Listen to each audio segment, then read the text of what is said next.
fiz questão de definir este nome? Porque, sem dúvida alguma, uma das grandes heresias daquela igreja, e uma das grandes heresias que continuam infiltrando na igreja do Senhor Jesus, é a heresia que nega o sacrifício de Cristo e que prega, anuncia a salvação meritória. Sabe o que significa salvação meritória? Eu posso conquistar o céu com os meus próprios méritos. Sem dúvida, anulam o que foi feito, o único e definitivo sacrifício feito para a salvação do pecador na cruz do Calvário por Jesus Cristo. E de antemão, eu quero dizer para você, hoje à noite, que absolutamente nada pode substituir o sacrifício de Jesus Cristo na cruz do Calvário. O céu não é lugar de orgulhosos. Não é lugar de quem vai chegar e bater no peito dizendo: eu conquistei o céu porque fui boa esposa, bom marido, coração aberto, quebrantado, ajudei, fiz isso, fez aquilo. Não. O céu é lugar dos publicanos que batem no peito e dizem: Senhor, tenha misericórdia de mim, porque eu sou pecador. O céu é lugar de pecador arrependido. E nós estamos estudando o Novo Testamento pela manhã, e uma das mensagens da carta aos Romanos é de que na face da terra não há justo nenhum sequer.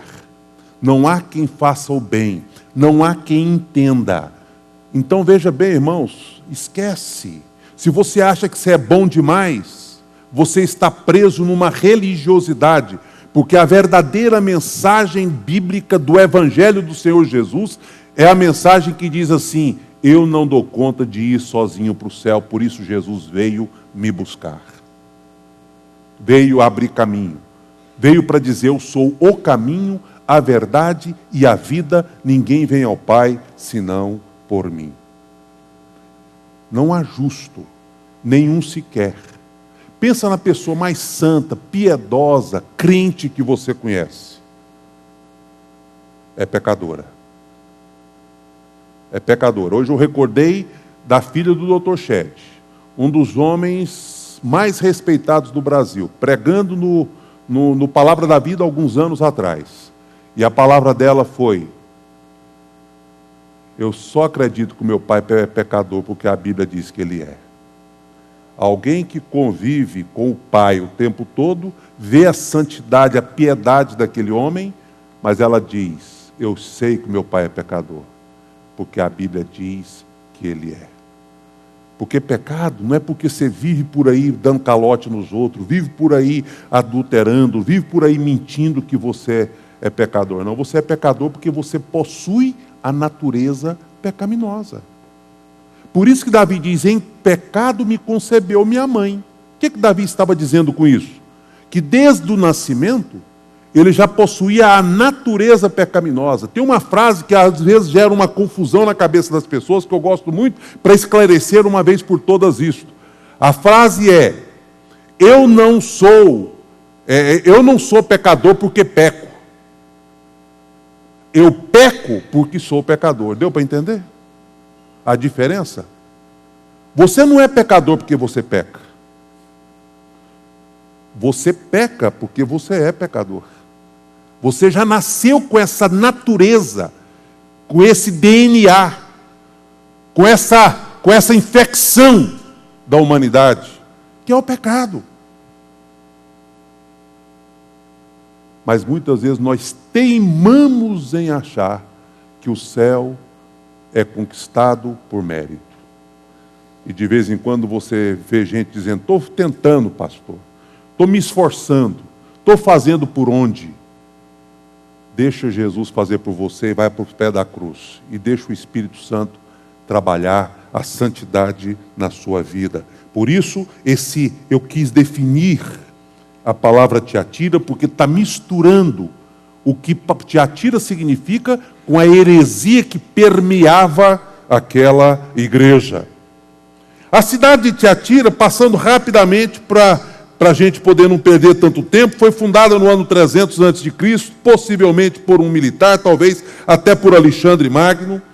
Ela está situada entre Pérgamo e Sardes, no vale do rio Lico, cidade rica e conhecida por causa da púrpura, das tintas, dos tecidos, era uma indústria têxtil famosa naquela época, e hoje no mesmo lugar está Akhisar, que significa Castelo Branco, na Turquia, e é uma cidade boa, uma cidade próspera, uma cidade moderna, a 480 quilômetros de Istambul, mas que continua crescendo para o rumo da cidade antiga, e por isso a parte moderna com a parte histórica já está praticamente se encontrando. E essa foto que eu consegui e coloquei aí mostra isto, revela isto. Há algumas ruínas, né, que tem aí da cidade histórica, e bem no fundo, ao fundo, você vê alguns prédios modernos mostrando essa cidade Akhisar, antigamente chamada de Tiatira, já se misturando a parte moderna com a parte histórica desta cidade.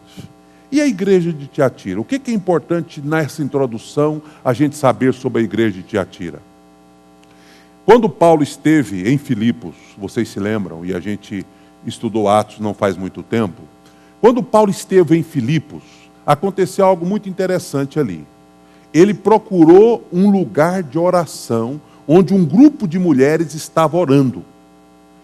E no meio desse grupo de mulheres que estava orando, tinha uma mulher piedosa, comerciante, vendedora de púrpura, que é um produto típico de Tiatira, chamada Lídia. E esta mulher ouviu o evangelho anunciado por Paulo, apesar de sua piedade, apesar de toda a seu coração dilatado, apesar de ser uma mulher de oração, ela entendeu o plano do evangelho anunciado por Paulo e se converteu. E há indícios de que possivelmente seja ela a portadora do evangelho para a cidade de Tiatira, para a formação da igreja de Tiatira.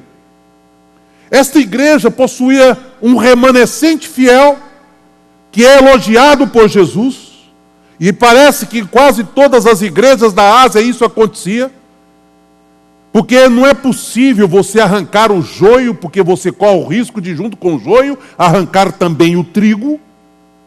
Por isso que os fiéis, muitas vezes, dentro da igreja, cresce junto com os infiéis. Isso é normal. Vai ter um dia da colheita, a palavra de Deus diz que um dia Jesus vai separar o joio do trigo. Mas enquanto esse dia não chega, os dois crescem juntos. Então há um remanescente fiel naquela igreja de Tiatira. E o Senhor elogia esse remanescente fiel. Mas há um outro grupo naquela igreja, que era um grupo que realmente dava contrariedade para Jesus. E é o que nós vamos aprender hoje. Por isso eu quero convidar você para a leitura desse texto. E uma coisa eu já te digo de antemão. É o maior dos textos das cartas do Apocalipse para a menor de todas as igrejas. Então ela é a menor das igrejas com o maior texto bíblico entre as cartas do Apocalipse. Mas eu vou fazer essa leitura e você acompanhe, por favor. Ao anjo da igreja em Tiatira escreve: estas coisas diz o Filho de Deus, que tem olhos como chama de fogo e os pés semelhantes ao bronze polido. Conheço as tuas obras, o teu amor, a tua fé, o teu serviço, a tua perseverança e as tuas últimas obras mais numerosas do que as primeiras. Tenho, porém, contra ti o tolerares, olha aí por que tolerante, que essa mulher Jezabel, que a si mesmo se declara profetiza, não somente ensine, mas ainda seduza os meus servos a praticarem a prostituição e a comerem coisas sacrificadas aos ídolos. Dê-lhe tempo para que se arrependesse. Ela, todavia, não quer arrepender-se da sua prostituição. Eis que a prostro de cama, bem como em grande tribulação os que com ela adulteram, caso não se arrependam das obras que ela incita. Matarei os seus filhos, E todas as igrejas conhecerão que eu sou aquele que sonda mentes e corações, e vos darei a cada um segundo as vossas obras. Digo, todavia, a vós outros, os demais de Tiatira, a tantos quantos não têm essa doutrina e que não a conheceram, como eles dizem, as coisas profundas de Satanás, outra carga não jogarei sobre vós. Então somente conservai o que tendes até que eu venha. Ao vencedor que guardar até o fim as minhas obras, eu lhe darei autoridade sobre as nações, e com cetro de ferro os regerá, e os reduzirá a pedaços como se fossem objetos de barro. Assim como também eu recebi de meu Pai, dar-lhe-ei ainda a estrela da manhã. Quem tem ouvidos, ouça o que o Espírito diz às igrejas. Como é que Jesus se identifica nesta carta? Ele diz assim: estas coisas diz o Filho de Deus, que tem olhos como chama de fogo e os pés semelhantes ao bronze polido. O que é que isso tem a nos dizer? Primeiro, Filho de Deus. Por que nesta carta Jesus se apresenta como Filho de Deus? Diferente de como ele apresenta em outras cartas. Você sabe por quê? Porque uma das doutrinas que mais foi, é e será atacada até a volta de Jesus Cristo é a doutrina da divindade de Jesus. É fácil reconhecer Jesus como Filho do homem. É simples reconhecer Jesus como um personagem histórico humano. As pessoas não têm dificuldade de ver Jesus como um espírito evoluído, como um mestre, como alguém de coração muito bom, como alguém que tem amor para dar, tantas outras características sobre Jesus. Mas a coisa pega quando você diz para as pessoas que mais do que isso, Jesus é o Filho de Deus. É assim que ele se apresenta para uma igreja que estava com a sua doutrina comprometida. Estas coisas escreve aquele que é o Filho de Deus, divindade de Jesus. Meus queridos, ele próprio defendeu sua divindade. Foi Jesus quem disse em João: eu e o Pai somos um. Quem me vê a mim, vê o Pai. O que ele quis dizer com isso? Eu sou da mesma essência do Pai. Eu sou a revelação exata do Pai. Eu não sou menor do que o Pai. Quem me vê a mim, vê o meu Pai. Foi o próprio Jesus quem defendeu a sua divindade quando ele afirmou claramente que ele podia perdoar pecados. Só Deus pode perdoar pecados. E quando ele aceitou ser adorado, quando prostrado Tomé o adorou. Jesus é Deus. Você sabia disso? Você tem plena convicção disso no seu coração? Ou você ainda tem dúvidas sobre esta doutrina acerca da natureza de Jesus? Eu ainda era seminário, eu já contei isso, talvez alguns se recordem. Mas uma seita, não é religião, não é igreja, é seita mesmo, visitou a residência do reverendo Tom McIntyre com a sua doutrina. E o reverendo Tom tinha um filho, porque o reverendo Tom faleceu o ano passado, já com quase 100 anos em Belo Horizonte, Contagem. Foi meu professor de teologia. Mas esse filho recebeu, quando tocaram na porta, e quando ele se viu de que se tratava, ele disse: espera aí que eu vou chamar meu pai. E o reverendo Tom contou isso em sala de aula para nós. E aí, quando ele percebeu de quem se tratava e como que era a estratégia daquela seita, ele disse assim: eu aceito conversar com vocês nas seguintes condições. Vamos escolher um tema e vamos nesse tema até o final do nosso diálogo. Não vamos ficar pulando de tema em tema, não. Vamos aprofundar num tema só. Eles concordaram e eles então escolheram falar a respeito de Jesus. E aí o reverendo Tom fez a introdução da conversa. Ele disse assim: quem é Jesus para você? Para vocês? Eram 2 pessoas. E aí eles responderam lá. E Jesus era um personagem fantástico para eles. Era tudo, só não era Deus. E aí no meio daquela conversa toda, aí o reverendo Tom então disse o seguinte: Jesus é muito bom mesmo? Ele é muito bom. Você acha que Jesus é melhor do que Paulo? Ah, com certeza. Jesus é melhor do que Pedro? Ah, sim, com certeza ele é melhor do que Pedro. Aí o reverendo Tom virou e disse o seguinte: de 2, uma. Ou Jesus é Deus, ou ele é um charlatão. Não tem jeito de você ficar em cima do muro. Sabe por quê?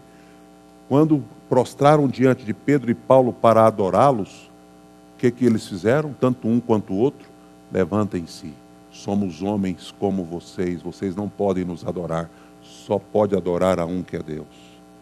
Quando prostraram diante de Jesus para adorá-lo, ele aceitou ser adorado por Tomé. Ah, sobre esse assunto a gente não tinha pensado, a gente volta depois para responder, né? E até a última notícia eu não tinha voltado para responder o reverendo Tom. Sabe por quê, gente? Não tem meio termo. Quem é Jesus para você? A Bíblia diz que Jesus é o Filho de Deus, divino, Deus encarnado, Emanuel, Deus conosco.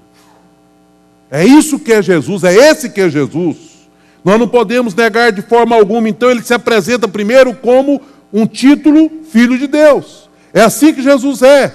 A marca da igreja deve ser esta: nós cremos em um Jesus que é o Filho de Deus, tal como o Pai, a semelhança do Pai, igual ao Pai. Por isso ele podia dizer: quem me vê a mim, vê o Pai. Se você quer ter a noção exata de como Deus é, então dê uma olhada para Jesus.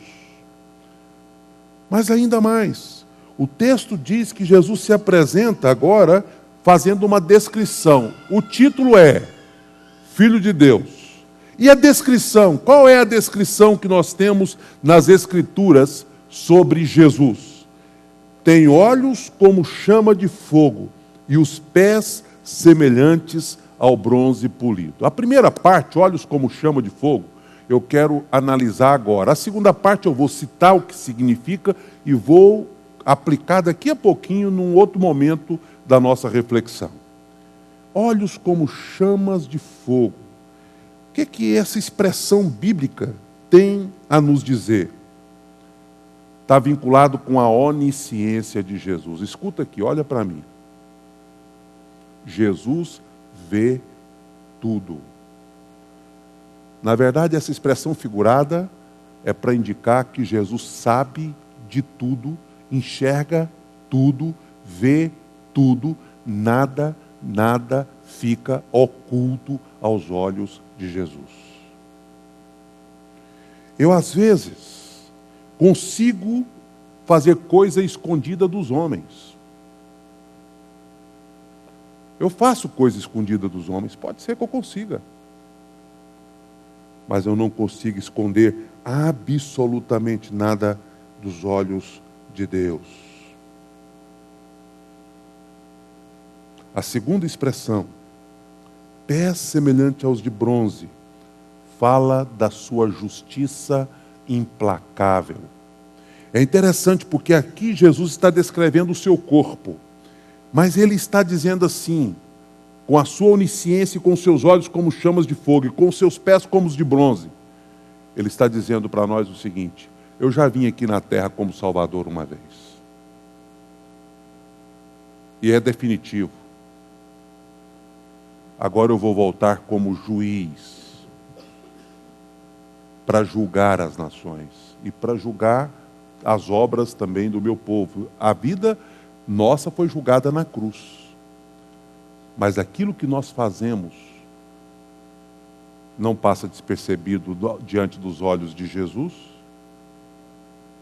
porque ele tem olhos como chama de fogo, que vê tudo, Ele é onisciente, sabe de tudo, e os seus pés polidos como bronze polido indica a sua justiça. Eu volto a falar sobre isso daqui a pouco. Identificação da destinatária.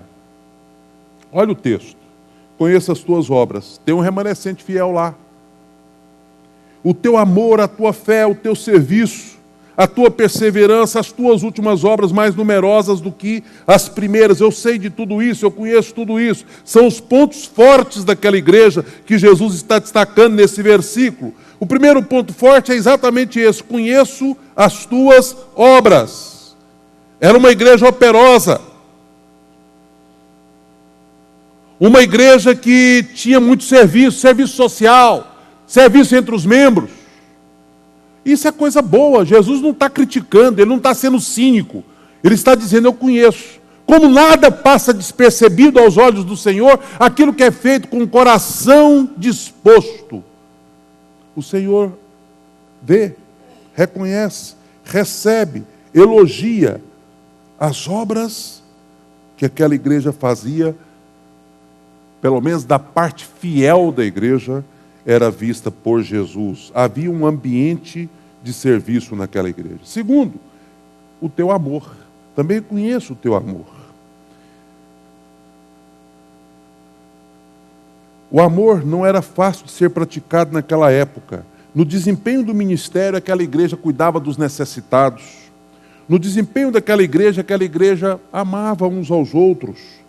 Havia um clima de amor no remanescente fiel daquela igreja. E Jesus via isso. O texto também fala de fé. Conheço a tua fé. Reconhece aqueles que, mesmo em meio ao paganismo imperante, a infiltração de falsas doutrinas dentro da igreja, mesmo diante da infidelidade de tantos, mau testemunho de tantos, mantinham a fé. E para manter naquela época tinha um alto custo. Não é fácil manter a fé e mesmo assim ser respeitado na sociedade, manter a fé e mesmo assim ter um bom emprego, manter a fé e mesmo assim continuar com a boa condição financeira.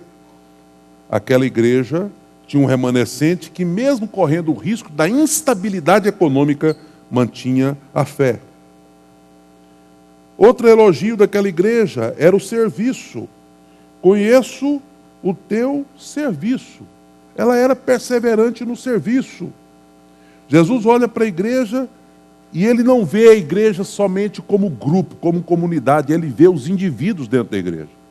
Ele nos conhece pelo nome, ele sabe quem somos nós individualmente. Então ele sabe quem é fiel, quem não é fiel, quem está caminhando por fé, quem não está caminhando por fé. Ele sabe de tudo. A salvação é individual, o crescimento é individual, e o Senhor fala sobre isso. Ele também fala a respeito da perseverança, acabei de citar, a respeito do crescimento. As obras últimas são maiores do que as primeiras, significa que há uma evolução, há um crescimento no serviço. A igreja está uma igreja operosa. É muito interessante isso. Contudo, veja bem, olha o porém de tudo isso. Verso 20. Tenho, porém, contra ti o tolerares a mulher Jezabel, que a si mesmo se declara profetiza, não somente ensine, mas ainda seduz os meus servos a praticarem a prostituição e a comerem coisas sacrificadas a ídolos. Meu irmão, deixa eu dizer uma coisa. Essa igreja faz um contraste com a igreja de Éfeso. A igreja de Éfeso, Jesus disse assim: olha, tenho, porém, contra ti que abandonaste o teu primeiro amor. Essa igreja não. Jesus elogia o amor da igreja. Mas lá na igreja de Éfeso tem assim, olha, a favor, elogio de Jesus: não toleras homens maus e nem aqueles que se declaram apóstolos e não são. Vocês não toleram. Agora aqui Jesus critica a igreja de Tiatira dizendo: tenho contra ti que você tolera que esta influência negativa esteja dentro da igreja. E é interessante porque Jesus está escrevendo ao anjo da igreja. O que significa que a carta será conhecida da igreja, mas a responsabilidade de zelar pela doutrina da igreja, a boa reputação da igreja, é da liderança, do anjo da igreja. Éfeso abandona o amor, mas não tolera homens maus e nem o apóstolo falso. Tiatira tem amor, mas tolera a influência de Jezabel.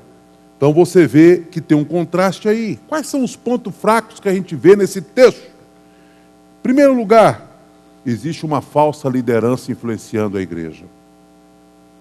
Ah, meu irmão, essa liderança de Tiatira tinha força. Ela conseguia influenciar. Não tinha legitimidade, mas tinha força. Essa liderança tem o nome simbólico de Jezabel, porque Jezabel existiu, foi no Velho Testamento.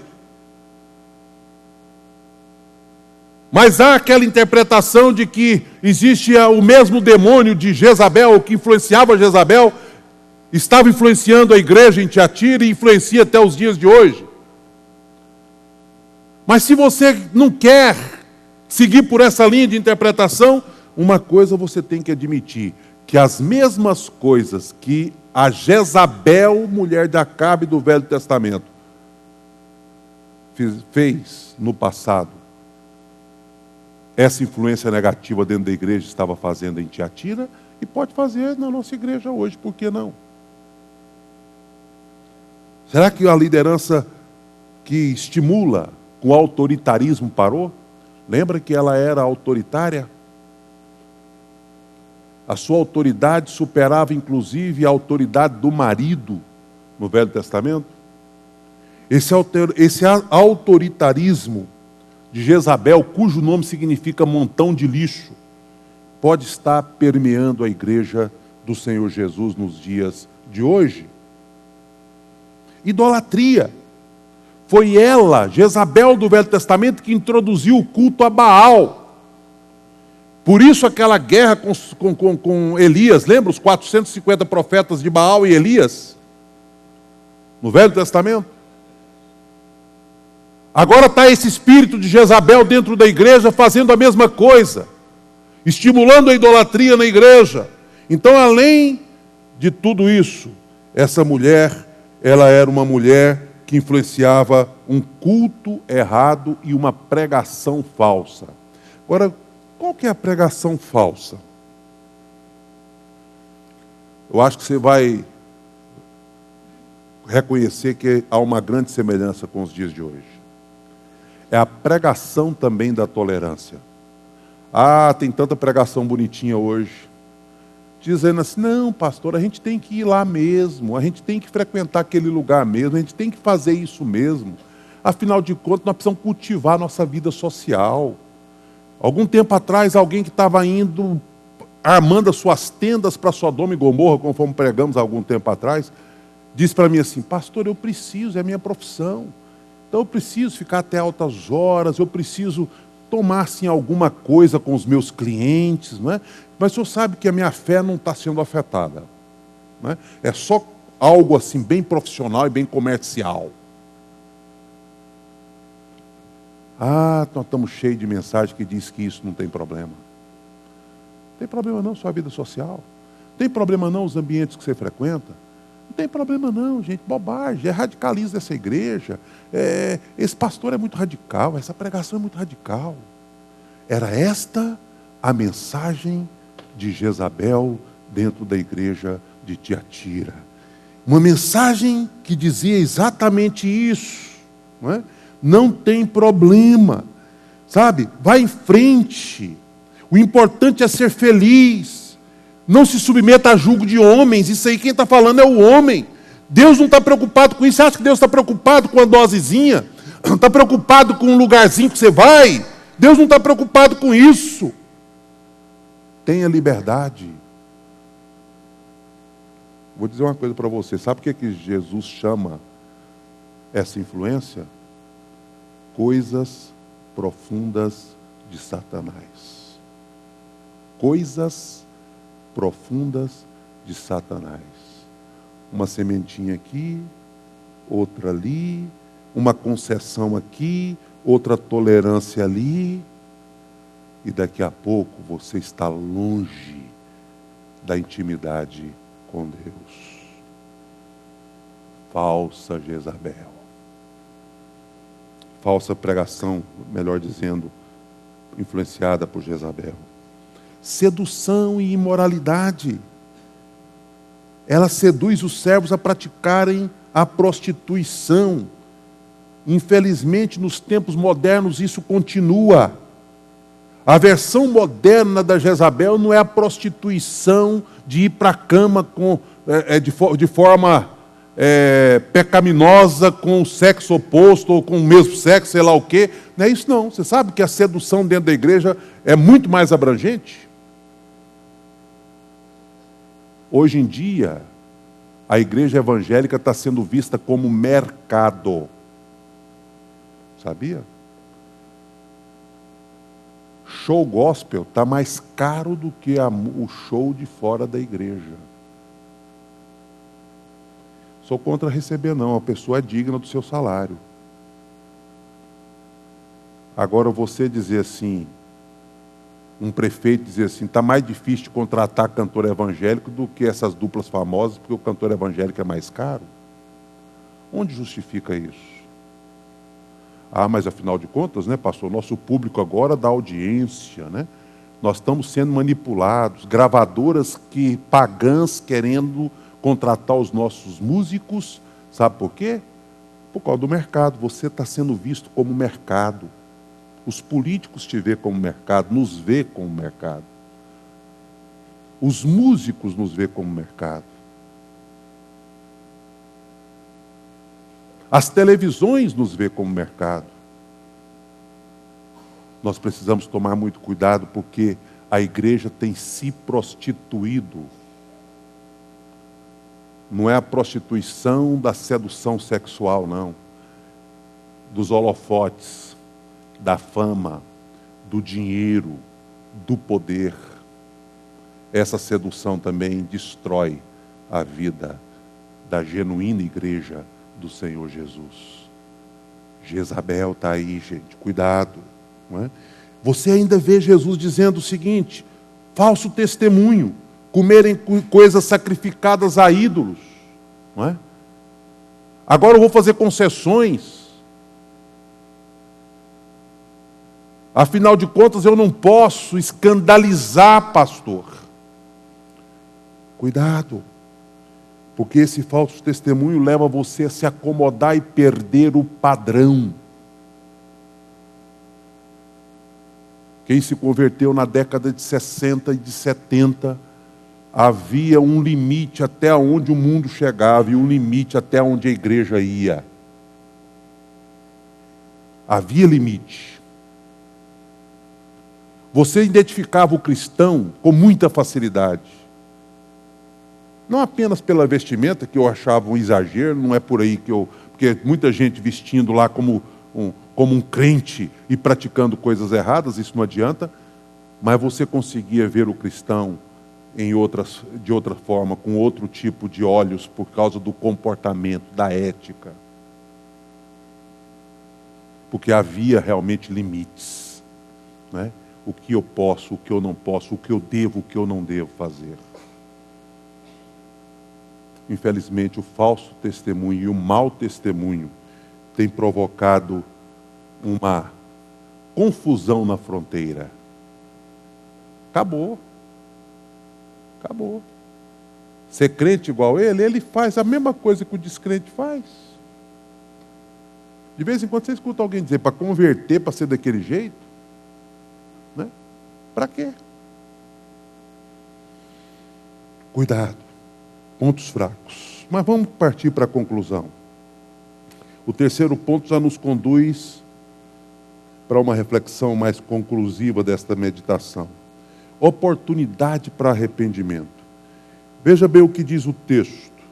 Dei-lhe tempo para que se arrependesse. Falando a respeito dessa ala infiel influenciada por Jezabel. Ela, todavia, não quer arrepender-se da sua prostituição. Arrepender de quê mesmo? A palavra agora é para mim. e é para você. Vamos trazer isso para nós hoje. De que você e eu precisamos nos arrepender hoje? Da promiscuidade, da sedução do mundo. O mundo está me levando para onde? Os desejos da carne estão fazendo o que comigo? Ah, mas aquela igreja tinha uma ala que tinha amor. Posso lhe falar uma coisa, você vai gravar aí no seu coração? O amor não apaga pecado, sabia? Amor não apaga pecado. Ah, mas aquela igreja tinha boas obras. Mais uma frase para você guardar aí. Fazer boas obras não substitui arrependimento. Aliás, eu até desconfio quando a pessoa começa a fazer coisa demais sem uma explicação lógica. Porque parece que está querendo esconder alguma coisa, está querendo pagar por alguma coisa, está querendo justificar alguma coisa. No meu primeiro pastorado, tinha um homem que não ia na igreja. E era o maior dizimista da igreja. E não ia. A esposa dele ia sozinha para a igreja e levava o envelope do dízimo do marido, que era desviado. Cadê o seu marido, irmã? Ah, pastor, o senhor sabe o que é, né? Ela ficava numa saia justa. Ele foi para Caldas. E aí a gente sabia que ele tinha ido com mulherada. Prova é que ele morreu num acidente, capotou o carro porque estava embriagado voltando de uma farra. Mas eu fiquei muito tranquilo com aquela morte. Porque um dia eu mandei um recado para ele e disse assim, devolve o envelope para ele. E disse para ele que a nossa igreja não quer esse dízimo. Deus não está à venda. Deus quer o dinheiro dele, mas antes Deus quer a vida dele. Sem a vida não precisa trazer dinheiro. Alguém assustou, falou, pastor, mas como é que vai prejudicar o orçamento? Igreja do interior, um empresário bem-sucedido, Deus vai suprir. Devolve esse dízimo que nós estamos sendo coniventes com uma vida de pecado deste homem que não quer acertar a vida com Deus. Dei-lhe tempo para que se arrependesse. Amor não apaga pecado. Boas obras não substitui arrependimento. Jesus aqui relata que ele deu inúmeras oportunidades. Deixa eu dizer para você, meu irmão, aqui hoje à noite, Deus é paciente. Deus é longânimo. Deus dá a primeira chance, dá a segunda, dá a terceira, dá a quarta, dá a 10, dá 15. Mas um dia essa chance vai virar juízo. Ele dá um tempo. O versículo diz que a igreja não quis. A parte influenciada por Jezabel não quis. Aí a gente tem que passar a conhecer um Deus que é misericordioso, mas não é tolerante. Deus misericordioso, mas não é tolerante, porque agora você deve ter assustado quando você leu esse texto. Vou pôr na cama, vou matar seus filhos, não sei mais o quê. Puxa vida, mas que Deus é esse? Deixa eu dizer uma coisa para você. Você já leu o Velho Testamento? Quantos juízos você já leu lá e assustou você? Você acha que Deus mudou? Um dos atributos de Deus é que Deus não muda. Deus não mudou. Ele apenas enviou o seu Filho para satisfazer a justiça dele. Deus é justo. E a justiça de Deus diz, aquele que pecar vai morrer. Aí ele mandou um justo para morrer no seu lugar e no meu lugar, para a justiça divina ser satisfeita. Pronto. É assim que é o Evangelho. Mas Deus continua sendo intolerante com o pecado. Ele ama o pecador, abraça o pecador, dá a primeira oportunidade, dá a segunda, dá a terceira, dá a quarta, mas tem limites.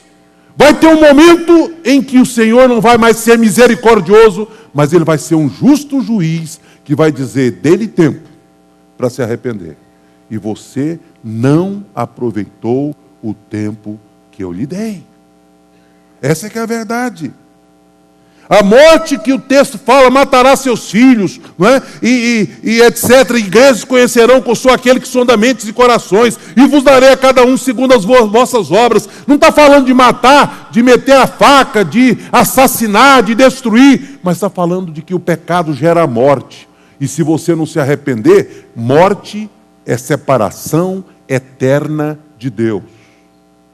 Morte física é fichinha, gente. Você sabe qual é a morte que nós devemos temer? É a morte eterna, que é a eternidade separada de Deus. Essa nós devemos temer. Mas o Senhor tem dito o seguinte: só não vai perder a salvação, só não vai morrer eternamente aqueles que se arrependerem. É um alerta para aqueles que estão seguindo esta falsa profetisa, influenciando a igreja do Senhor Jesus. 2 destinos, hora da escolha. O primeiro destino é para quem segue Jezabel. O destino de quem segue esta falsa pregação, falso testemunho, falsa mensagem, falsa influência, é a morte. A condenação eterna. Mas há um destino para aqueles que seguem a Jesus. Digo, todavia, a vós outros, os demais: há tantos quantos não têm essa doutrina e que não conheceram, como eles dizem, as coisas profundas de Satanás. Outra carga não jogarei sobre vós. Tão somente conservai o que tendes até que eu venha. Se você não segue essa falsa doutrina, tem promessa para você. Promessa ao vencedor, que guardar até o fim as minhas obras, eu lhe darei autoridade sobre as nações. Com cetro de ferro as regerá, e as reduzirá a pedaços como se fossem objetos de barro. Assim como também eu recebi de meu Pai, dar-lhe-ei ainda a estrela da manhã. Quem tem ouvidos, ouça o que o Espírito diz à igreja. 2 opções para você. A primeira opção é de permanecer se você já é fiel ao Senhor. Meu irmão, não abra mão disso por nada nesse mundo. Não negocie. Ame o pecador, mas não tolere o pecado. Estamos sendo pressionados para achar tudo normal. Tolerar tudo. A mensagem elegante hoje é essa. Meu genro, que pregou aqui domingo passado, recebeu uma divulgação, como professor que ele é também, na sala de aula dessa igreja tolerante em Anápolis. Não. Somos misericordiosos e bondosos, mas não podemos abrir mão da doutrina sã, da verdade bíblica. Senão o Senhor vai dizer para nós: tenho contra ti o tolerares, a falsidade, a idolatria, a hipocrisia, o mau testemunho. Então, para você que é fiel, permaneça fiel. Não abra mão. Para você que talvez esteja mais ou menos influenciado por esse time que acha que tudo pode, tudo é permitido, tudo eu vou aceitar. O chamado do Senhor hoje à noite é: arrependa-se. Arrependa. Deus tem dado oportunidade para você se arrepender, para mudar, antes que seja tarde, porque a misericórdia do Senhor tem limite. Tem limite. Eu queria fazer o seguinte hoje à noite. Primeiro, convidar você para fechar os seus olhos, mesmo assentado. E eu gostaria de convidar você a perguntar para si mesmo em qual dos dois times você está. Esse é o primeiro exercício.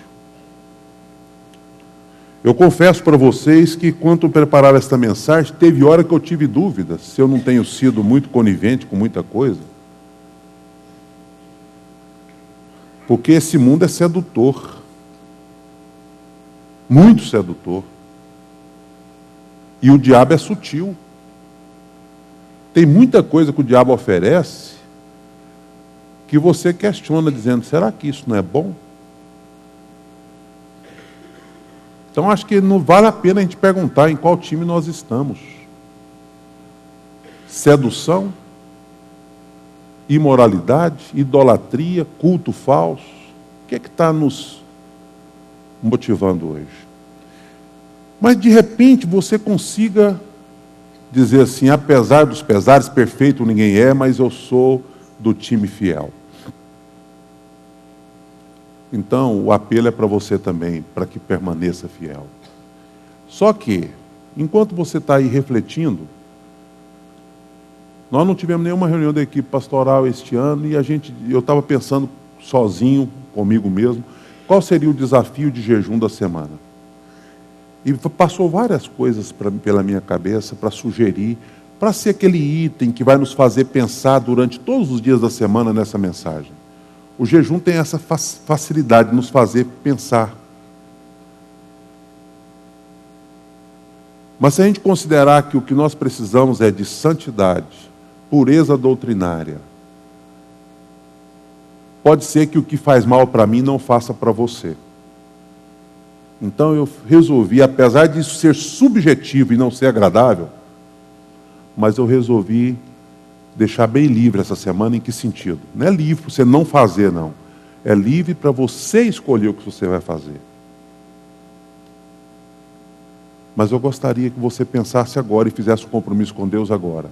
Vai ser algum objeto da sua alimentação, algum item da sua alimentação? Vai ser televisão?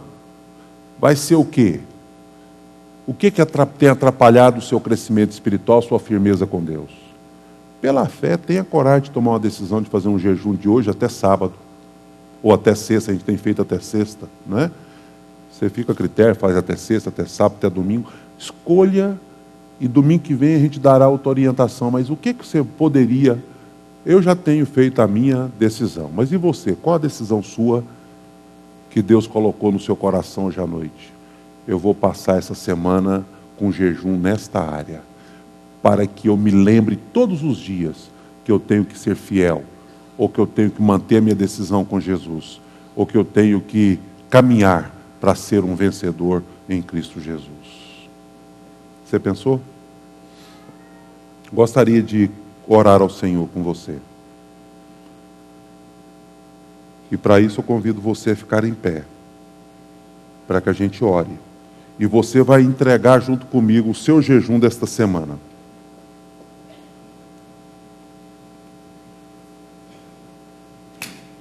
E dizer, eu vou caminhar em nome de Jesus até o final da semana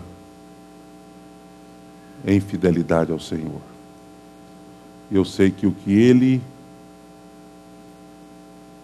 fizer vai ser algo bom na minha vida em nome de Jesus.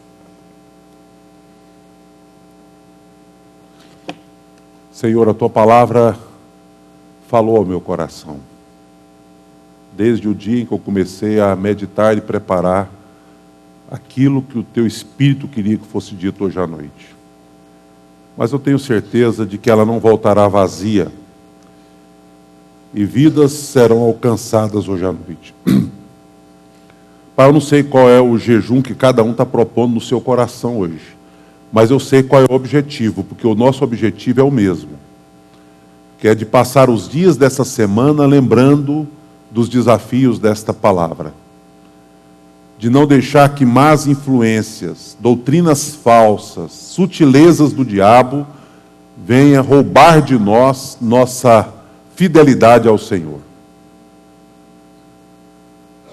Eu sei também, ó Deus, que o nosso objetivo, ao sentir falta de algo que estamos acostumados todos os dias. Vai nos fazer lembrar que nós precisamos manter nossa firmeza, fidelidade, amor, boas obras, motivados única e exclusivamente pela certeza de que o culto verdadeiro que agrada ao Senhor não é, ó Deus, comer comida sacrificada a ídolos, e nem é tampouco, ó Deus, a sedução da imoralidade do mundo, mas é o culto onde nós reconhecemos Jesus como Senhor absoluto, a Tua palavra como inegociável, um culto que não tolera, ó Deus, a influência má, seja do mundo ou seja interna. Ó Deus, nós estamos vivendo um momento em que o maior perigo que nós enfrentamos não é externo, é interno. E nós clamamos misericórdia para o Senhor. Não deixe que esse inimigo interno, que muitas vezes, ó Deus, nos engana, nos seduz, possa estar nesta igreja. Nós repreendemos qualquer espírito de Jezabel neste lugar. Declaramos em nome de Jesus que esta simbologia maligna não vai influenciar esta igreja, que vai permanecer de pé e firme para a honra e glória do Teu nome. Ó Deus, por favor, cuide de toda a nossa liderança. Cuide, ó Deus, de cada marido, de cada esposa. Quebrante, ó Deus, os nossos corações. Nos dê a humildade de deixar o Teu Espírito agir. Ó Deus, e que cada jejum que está sendo planejado hoje possa, durante a semana, nos levar para mais perto do Senhor em oração, na leitura da Bíblia, na intimidade contigo. Que não seja apenas o abster, mas que seja o abster somado com o ter, somado com a comunhão, com o reunir, com o estar perto do Senhor. Fala, Pai, ao nosso coração, pois nós oramos em nome de Jesus. Amém. Amém. Amém. Os irmãos podem sentar. Antes da gente concluir o culto, eu quero, a pedido da Milta, abrir espaço rápido aqui no nosso culto. Então, os irmãos, por favor, participem, para a gente poder orar ao Senhor. E esta oração que nós queremos fazer, nós estamos chamando de oração de ações de graça, e também é um momento memorial. E a Milta cuidou, ajudou a cuidar, sua família cuidou, mas, infelizmente, a mãe dela faleceu no final do ano passado. Então, eu tenho os dados aqui. A dona Bromilda Maria Faria Silva. Ela nasceu no dia 24 de setembro de 1938 e faleceu no dia 22 de dezembro de 2015. Ela deixou 3 filhos, 10 netos, 7 bisnetos e 2 tataranetos. Eu gostaria que ficasse em pé a família da dona Bromilda que está aqui, esses que eu citei, e depois a gente, se tiver mais algum, além dos que eu citei, eu gostaria que ficasse em pé. Então, os filhos estão aí, dá um sinal quem é filho. Então, os 3 filhos estão juntos lá. Netos, cadê os netos? Joia. Bisnetos, já rapazes. E os tataranetos? Está no berçário. Então, eu sei que a Milta sofreu, a família está sofrendo, e nós queremos reconhecer que a vida é um presente de Deus, mas é um presente temporário, por isso a gente tem que saber o que fazer com ele, não é? Para a dona Bromilda, esse presente, vida aqui entre nós, durou até o dia 22 de dezembro, né? Foi o dia da sua partida. Ela lutou com uma enfermidade, esteve durante algum tempo acamada, e nesse dia foi a partida dela. Algumas pessoas da igreja tiveram a oportunidade de ir lá. Sei que o pastor Nivaldo foi, sei que o Joelcio foi, e nós queremos deixar com a família o nosso abraço e queremos fazer uma oração. Eu queria que os 3 filhos viessem representando os demais aqui. Tem mais algum parente que acompanhando a família que veio ao culto? Gostaria que ficasse em pé? Mais algum amigo, parente? Deus abençoe a todos. Amém. Deus abençoe. O Carlos ali também, né? Muito obrigado, Carlos. Eu queria que os 3 filhos representando os demais viessem aqui para nós estarmos orando. Eu quero convidar o presbítero Vanderlei, está aí? Vem cá, por favor. E o Joelcio, por favor, que é o líder de grupo, fica aqui também. Gostaria que o pastor José Nilton viesse junto. Os 3, cada um com um.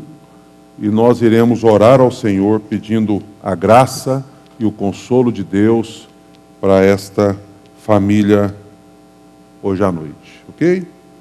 Eu vou pedir que o Joelcio faça esta oração. Amém? A igreja pode estender sua mão para cá?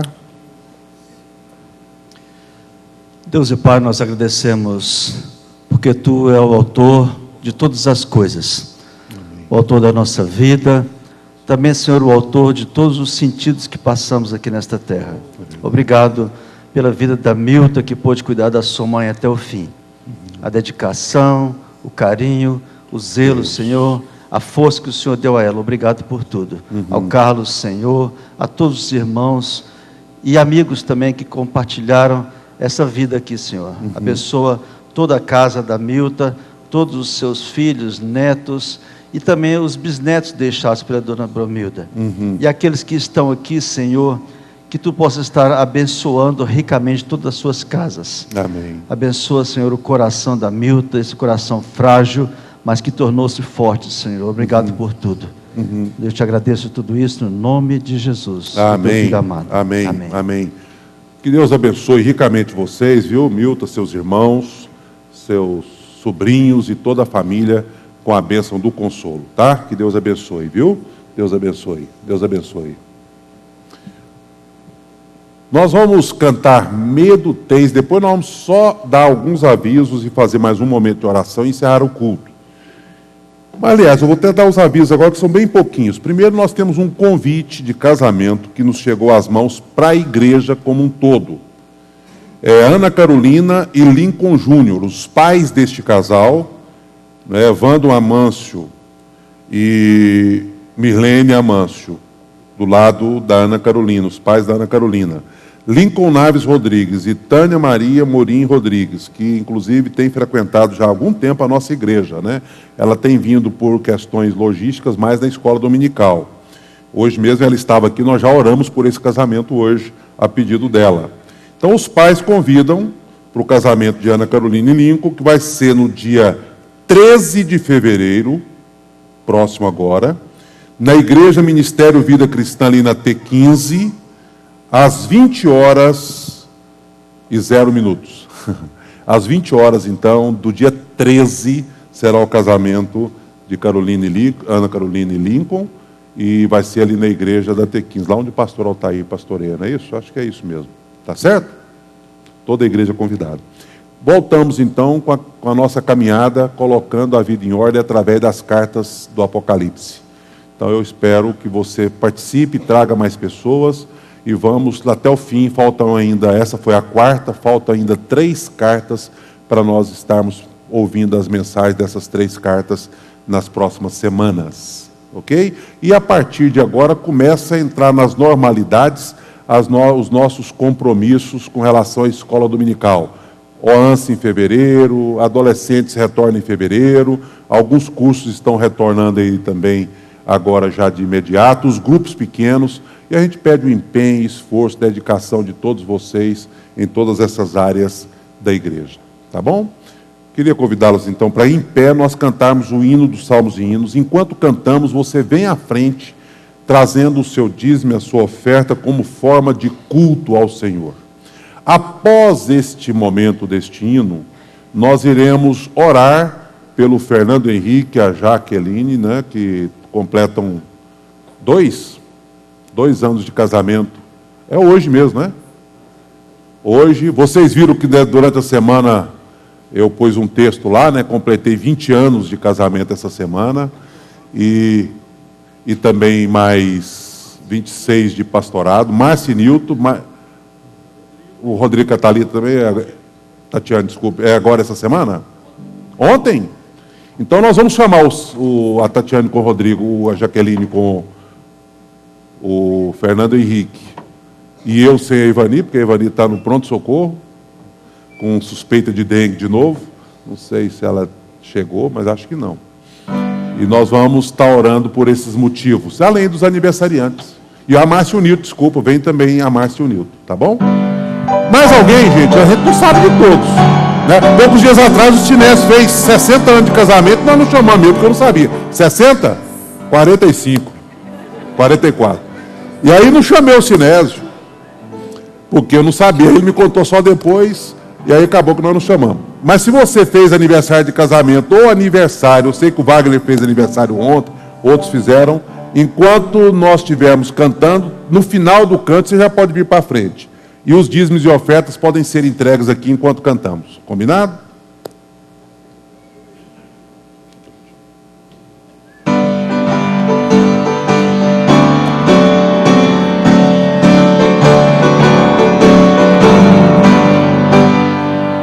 Medo tens que o inimigo vá vencer, pouca luz te faz agora estremecer. Abre o coração e deixa Cristo entrar, deixa o sol em ti raiar, deixa a luz do céu entrar, deixa o sol em ti nascer.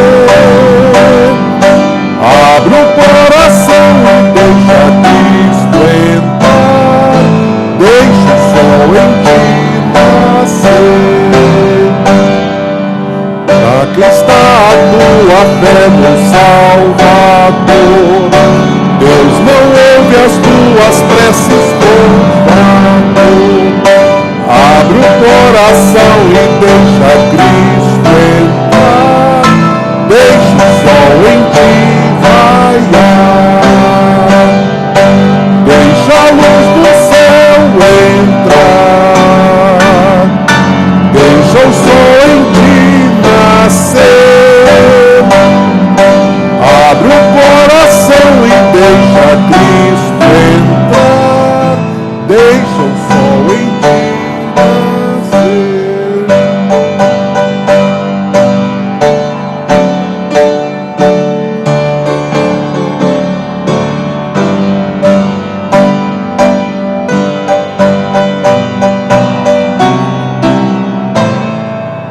Enquanto cantamos a última estrofe, os aniversariantes venham à frente, por favor. Queres ir andando alegre para o céu, ignorando todo o negro e denso véu. Abre o coração e deixa Cristo entrar, deixa o sol em ti raiar, deixa o sol do céu entrar, deixa o sol em ti nascer.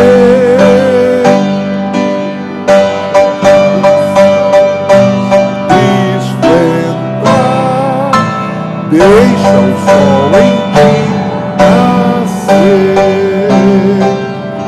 Nós já estamos divulgando que no dia 30, um sábado, passaremos o dia na chácara, os líderes de grupos pequenos, aprendiz ou líderes em treinamento e interessados. Manifeste, diga que você pode ir, e nós vamos, o casal Josimar e Rita vão estar coordenando lá um churrasco, e nós vamos passar o dia confraternizando, tá? E parece que é o kit crente, né? Vai funcionar esse dia. Cada um leva a bebida e a carne do consumo, tá bom? Ok, então nós vamos orar pelos os demais aniversariantes que fizeram aniversário mesmo, pessoal, de nascimento, e os aniversariantes aqui de casamento, né? Eu posso orar me incluindo, não posso? Então tá bom. Eu fiz 20 anos. Nilton e Márcia, quantos? 30 anos. 30, ganhando. Né? A Tatiane com o Rodrigo, quantos? 18. Eu ganhei de vocês. O Gesso já ganhou de mim também, Gesso? Quanto? 21. 21 anos só a diferença. Você pode estender sua mão para cá, nós vamos estar orando também? Pai, obrigado, porque o Senhor tem nos abençoado com toda sorte de bênção. Eu quero te agradecer por esses casais, Tatiane e Rodrigo, Nilton e Márcia. Ó Deus, também te louvo pela vida da Marizu e do Geso, a Ivani e eu. A vida dos aniversariantes que na semana que passou puderam celebrar mais um ano de vida. Deus, nós temos muitos motivos para agradecer. Te louvo por estar, ó Deus, 26 anos no pastorado desta igreja. E te agradeço porque o Senhor tem me abençoado muito através de vidas, de irmãos que a gente ama, convive, anda junto. Te louvo por essa história que tem sido escrita. Enfim, ó Deus, obrigado por tudo mesmo. E que nós possamos ser fortalecidos por Ti. Eu sei que nenhum de nós, casais que estamos aqui na frente, somos perfeitos, temos nossos desafios e lutas, mas nós queremos, ó Deus, contigo caminhar muitos anos juntos e celebrar e dar um testemunho de que vale a pena permanecer casado no Senhor. Abençoe ricamente cada um que está aqui e os demais que não estão aqui porque não puderam vir e outros que porventura também celebram essa data nesses últimos dias. Derrame graça, Pai. Obrigado pelos dízimos, pelas ofertas, pelo culto, por tudo que nos permitiu experimentar hoje à noite. Leva-nos em paz, nos dê uma semana debaixo da Tua orientação e graça. Em nome de Jesus. Que a graça do Senhor Jesus, o amor de Deus o Pai, a comunhão e as consolações do Espírito esteja conosco aqui, com o povo de Deus na terra, hoje e para sempre. Amém. Deus abençoe, queridos. Uma boa semana para todos e parabéns aos aniversariantes.